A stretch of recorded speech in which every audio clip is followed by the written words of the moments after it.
Welcome to Worthy of Work, the podcast dedicated to helping anyone who's done having lousy, lonely, disappointing relationships and who's ready to do the work to build better connections.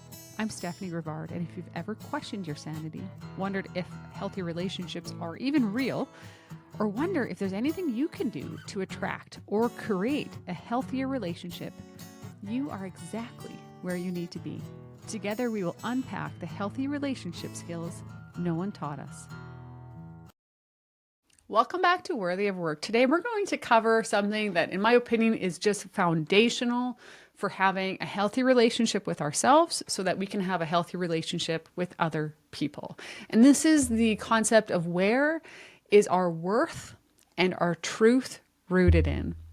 Because if we've handed those two elements over to other people, we are going to be in trouble. In fact, we're going to end up chasing approval, second guessing ourselves, arguing, defending, over-explaining. And that is not peace, that is bondage.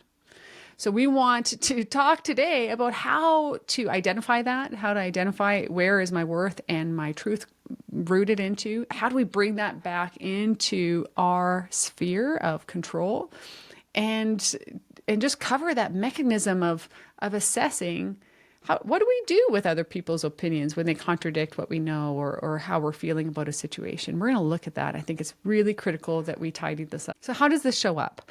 When our worth and our truth are somewhere else other than under our control, it might look like, say you go to a PTA meeting at your school, your kid's school, and there's a little group of parents, a little clique, and you really aren't part of it. And maybe a couple cold shoulders or dismissive glances, being ignored. And all of a sudden, this story can come into our head that we don't belong here, we have no value or worth or anything to offer. And maybe there's something like wrong with this. Why are these people behaving like that?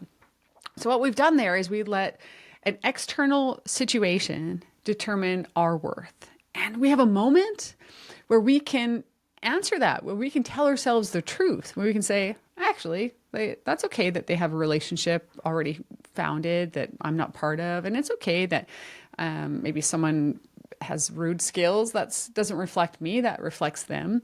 But we can tell ourselves the truth and remind ourselves that our worth is not reflected in this situation.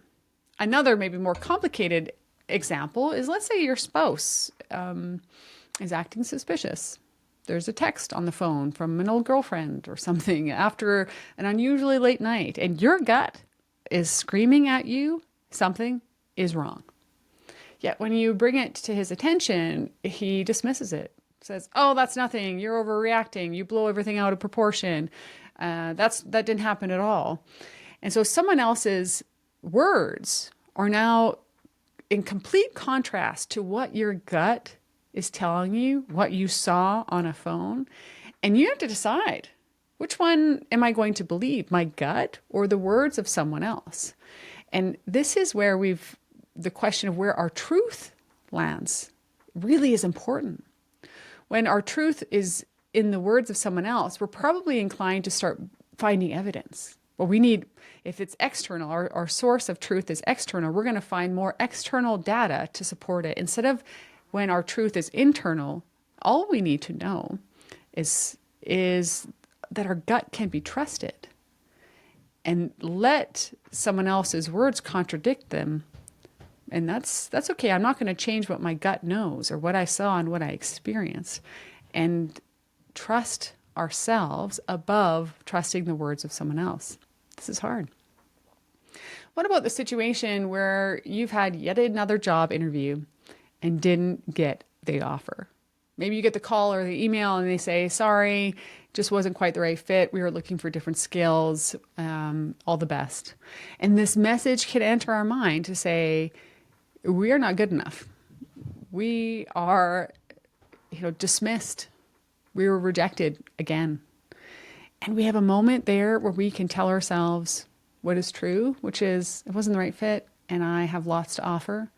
Or we can believe an external story that is very critical and harsh. And we get to decide this. So these examples are different in that our worth and what we know to be true might be placed in external environment. And our goal for a healthy self is to bring our worth and our truth into an internal system, not an external system. How do we do that?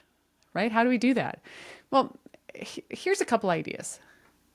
First, just have a really honest conversation with yourself and assess, how am I doing on that? Do I let everyone else's opinions kind of veto what I know about myself? Do I let other people's comments veto what I experience and know to be true?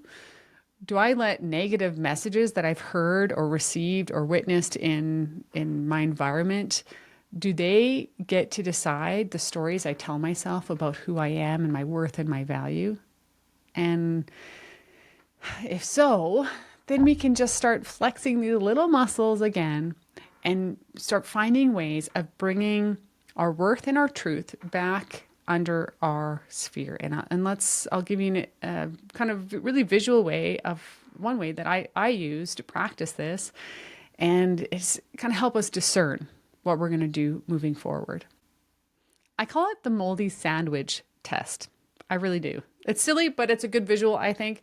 Let's say someone has handed you a moldy sandwich. They just pulled out from under their car seat or out of a locker after summer break. Either way, they've handed you this moldy, kind of soggy, yet strangely stiff sandwich. And they say, here, this is for you. Eat it.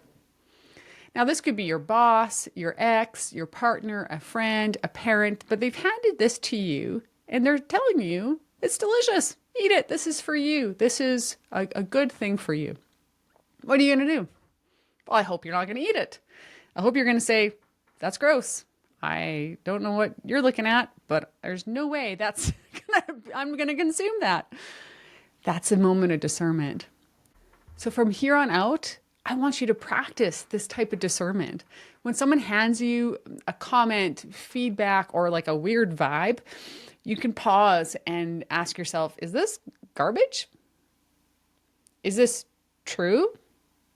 Or is this like a plate of Brussels sprouts, like a little hard to chew, but you know it's good for you? What is it? But take that moment and decide for yourself, is this good for me? Is this true? I'll decide my worth. I'll decide what I know to be true and take that authority back for yourself so that your worth is not hung up on someone's passing comment or rude behavior. So that what you know to be true is not forever renegotiated with someone who might prefer to keep you in kind of gaslighting and lies. You can decide. You can take that moment and reflect. And you don't need to be defensive about this. In fact, you don't even need to explain, hey, there's mold. Don't you see the mold? Or that's disgusting. That's so rude that you'd offer me a sandwich like that. Resist all of that. We don't need anyone to agree with us. We don't need anyone else to see this for what it is. You see it for what it is and act accordingly. So again, you don't need to be defensive, but you do need to be discerning. So in close, in case you need this today, I want you to know you are worthy. You are lovely. Not because of the things you do or how productive you are or how well you care for everyone and keep it all juggling, but just for who you are. And I want you to know that your gut can be trusted. In fact, I heard once that humans are the only mammals that ignore their gut. Isn't this radical? It's a crazy idea. You know, if deers were lingering in a meadow and they get that intuition that says, danger, they just run away. You know, how many times I can think of myself as a young adult and, you know, maybe be at a party and my intuition is like, danger, get out of here. And my response is, well, that would be socially awkward. I better not do that. And what would people say if I just up and left? And trust that intuition, trust that gut that is there for your goodness, for your protection. And I could tell you story upon story of how I know that internal system, your gut, can be trusted. You can decline what isn't true. You can stop handing over to other people the power to decide what is true, your worth, what you believe. And that knowing, that discerning time where you get to look at the sandwich and say, no thanks, I'll decline. I know what I will consume. And I know that that is not true, not good, not right for someone with integrity and worth and value, and decline. That's your superpower. And I challenge you to start flexing those muscles, finding ways of pausing and discerning and deciding for yourself what you know is true and what your worth is. I hope today this has helped you and given you some food for thought. If you could share this, I would really appreciate your help to get these tools and concepts and practices out to other people, because I believe healthy relationships start with a healthy relationship with ourselves, and that these tools are learnable. So please like and subscribe for more information and tools about how to build healthy relationships. Bye for now.